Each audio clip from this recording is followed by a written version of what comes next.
મોંમાં મૂકતા જ પીગળી જાય તેવા સોફ્ટ હેલ્ધી ટેસ્ટી.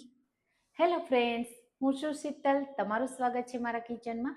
આજે આપણે પાકેલી કેરીના આ ગુલાબજાંબુ બધાના ફેવરેટ થઈ જશે. એકદમ સોફ્ટ છે, મેલ્ટેન માવું છે અને એકદમ ઓછા ખર્ચામાં તૈયાર થઈ જાય છે અને અંદરથી એકદમ જાળીદાર પણ બને છે.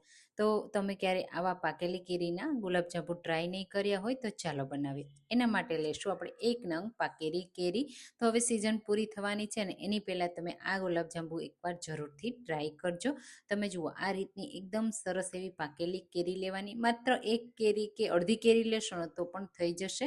હવે મિક્સર જાર લેશું અને એમાં કેરીનો પલ્પ તૈયાર કરી લેશું.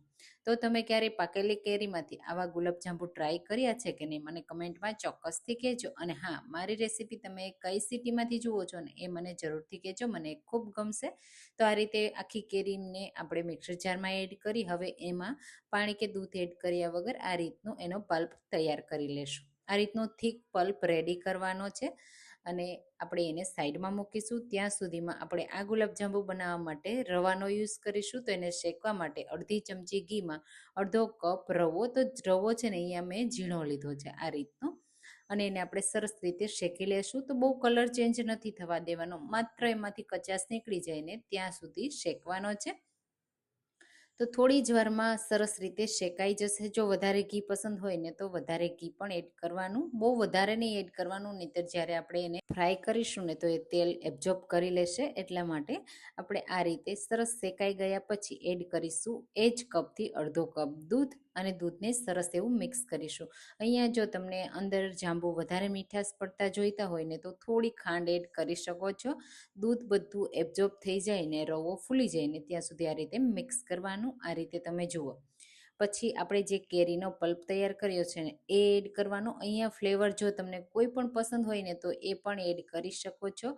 હવે અહીંયા ખાસ એ વાતનું ધ્યાન રાખવાનું કે જે રવો છે ને એ બધો તો ફૂલી જ ગયો છે, પણ જે કેરીનો આપણે પલ્પ એડ કર્યો છે ને એ બધો બળી જવો જોઈએ અને ત્યાં સુધી આપણે એને કૂક કરવાનો છે. તો આ રીતે સરસ એવું મિક્સ કરશું ને એટલે રવાનો કલર આવી જશે.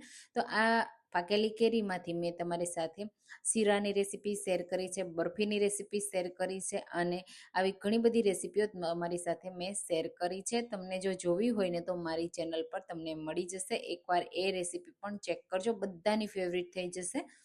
થોડી જ વારમાં તમે જુઓ રવો બધો જ રસને એબ્ઝોર્બ કરી લેશે, આ રીતે પેનથી અલગ થવા લાગશે. તો એકદમ સરસ એવું થીક થવું જરૂરી છે. જ્યારે એનો શેપ આપશો ને ત્યારે પ્રોપર શેપ આવી જવો જોઈએ.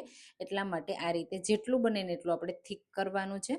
હવે આપણે નીચે ઉતારી લેશું અને એક વાસણમાં કાઢી લેશું એટલે ઝડપથી ઠંડુ થઈ જાય અને હાથથી આપણે ટચ કરી શકીએ.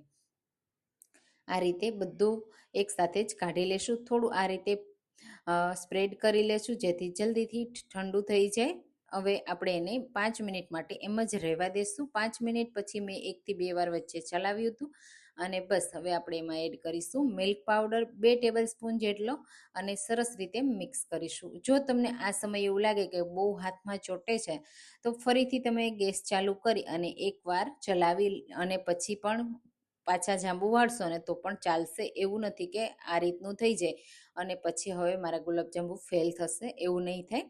તો અહીંયા મારા આ જાંબુનું મિક્સર રેડી છે. આ રીતે તમે જુઓ, હું એનો શેપ આપું ને તો પ્રોપર શેપ આવી જાય છે આ રીતે. બસ એ રીતે આપણે બધા જ જાંબુનો શેપ આપી અને રેડી કરી લેવાના છે. તો આ રીતે તૈયાર કરેલા જાંબુમાંથી શેપ આપવા માટે આપણે આ રીતે ઘી લગાવી દઈશું હાથમાં અને પછી એક સરખા બનાવી રેડી કરી લેશું. બહુ વધારે મોટા નહીં કરી અને એકદમ નાના પણ નહીં. જેવો તમને શેપ પસંદ હોય ઓવલ, રાઉન્ડ કે ફ્લેટ એ રીતે કરવાના અને એ જ રીતે બાકીના બધા જ સરસ એવા પહેલાં શેપ આપી દેવાના. હવે આપણે એને ફ્રાય કરીશું. તો ફ્રાય કરતી વખતે કોઈ પણ જાંબુ તમે બનાવો ને તો ખાસ ધ્યાન રાખવાનું તેલ સરસ એવું ગરમ હોવું જોઈએ. જો ઓછું તેલ ગરમ હશે ને તો તેલમાં છૂટા પડી જશે અને પ્રોપર અંદર સુધી કૂક પણ નહીં થાય. તો પહેલાં તેલ સરસ એવું ગરમ કરી લેવાનું, પછી ગેસની ફ્લેમ લો ટુ મીડિયમ કરવાની અને પછી ફ્રાય કરવાના. એટલે અંદર સુધી સરસ એવા કૂક પણ થાય, બહારથી એકદમ ફાટે નહીં, છૂટા ન પડે અને એક સરખા ફ્રાય થઈ જાય. તો આ રીતે થોડી વાર પછી આપણે ચમચીની મદદથી થોડી સાઈડને ચેન્જ કરી દેશું અને પછી સરસ એવો એનો કલર આવી જાય ને ત્યાં સુધી આપણે એને ફ્રાય કરીશું. ગેસની ફ્લેમ લો ટુ મીડિયમ જ રાખવાની એટલે અંદર સુધી પ્રોપર કૂક થાય. થોડો સમય લાગશે પણ સરસ એવો એનો કલર પણ આવશે અને અંદર સુધી ફ્રાય થશે એટલે જાળીદાર પણ તૈયાર થશે. આપણે અહીંયા કોઈ સોડા એડ કે માવો એડ નથી કર્યો તો પણ એકદમ પરફેક્ટ માવાદાર જ બનશે. તો તમે જુઓ કેટલો પરફેક્ટ કલર આવ્યો, બિલકુલ તેલ નથી ભરાયું, એકદમ ડ્રાય થઈ ગયા છે. તો તમે આ રીતે પણ જો તમે અંદર પહેલાં સ્વીટનર એડ કર્યું હોય તો ડાયરેક્ટ આ રીતે પણ સર્વ કરી શકો છો અને ચાસણી સાથે પણ સર્વ કરી શકો છો. તો સિમ્પલ ચાસણી આપણે બનાવી લેશું. એના માટે લેશું અડધો કપ ખાંડ. તો અડધો કપ રવો લીધો તો એના સામે આપણે અડધો કપ જ ખાંડ લીધી છે. 1 કપ પાણી એડ કરીશું. ખાંડને સરસ રીતે મેલ્ટ કરી લેશું. અહીંયા આપણે કોઈ ચાસણી નથી કરવાની, માત્ર આપણે સિરપ તૈયાર કરવાનું છે. તો ખાંડને મેલ્ટ કરવી ખૂબ જરૂરી છે. બસ હવે એમાં તમને જે પણ ફ્લેવર પસંદ હોય ને એ ફ્લેવર એડ કરી દેવાની. હું અહીંયા એલચી ફ્લેવર એડ કરું છું, તો આ રીતે આખી એલચીને જ એડ કરું છું અને એલચીના આ રીતના પાન પણ એડ કરું છું. બસ મિક્સ કરી દેશું. હવે થોડું આ રીતનું ઉકળવા લાગે ને બસ ત્યાં સુધી આપણે એને ઉકાળવાનું છે. પછી તરત જ ગેસની ફ્લેમ બંધ કરી દેવાની. અહીંયા જો તમારી ચાસણી ગરમ હોય તો ગુલાબજાંબુ એકદમ ઠંડા હોવા જોઈએ અને જો જાંબુ ગરમ હોય તો ચાસણી એકદમ ઠંડી હોવી જોઈએ. આ વાતનું ખાસ ધ્યાન રાખજો. અહીંયા મારી ચાસણી ગરમ છે એટલે આપણે જે જાંબુ તૈયાર કરીને રાખ્યા છે ને એ એકદમ ઠંડા છે અને માત્ર 5 જ મિનિટ આપણે ગરમ ચાસણીમાં રાખવાના છે. પછી આપણે એને સર્વ કરી શકીશું. તો આ રીતે મિક્સ કરી દેશું. અહીંયા વાસણ નાનું છે ને તો આ રીતે ચાસણી ઓછી ના પડે ને એટલા માટે એક નાના વાસણમાં મેં પસંદગી કરીને એડ કર્યું. 5 મિનિટ પછી હું તમને બતાવી દઉં કેટલા સરસ ફૂલ્યા છે. પછી આપણે એને ફ્રીજમાં રાખી ઠંડા કરી અને પછી સર્વ કરી શકીશું. તો એકદમ ફૂલીને દડા જેવા થઈ ગયા છે ને અંદરથી એકદમ મેંગો ફ્લેવરના આ ગુલાબજાંબુ નાના લઈ મોટા લઈ બધાને ભાવશે.